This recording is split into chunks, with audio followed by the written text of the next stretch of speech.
This product was a gift for me to do a review on. This is the GAIETYDY DIY remote control spider.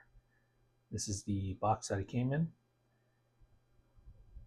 It was nice and secure. No damages to the box whatsoever. Everything that was inside was fine. Product manual. Don't really need that. It's practically plug and play. Comes with a remote.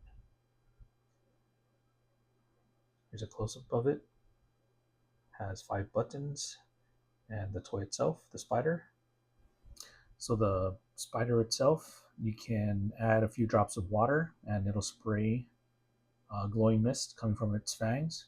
It has multicolor LEDs and it plays a medley of music. So really fun to watch. So let's go ahead and open these up and put some batteries in them. So the spider is going to need 3 AA batteries. The batteries are not included. The remote needs 2 AA batteries. And here's a demo of the product.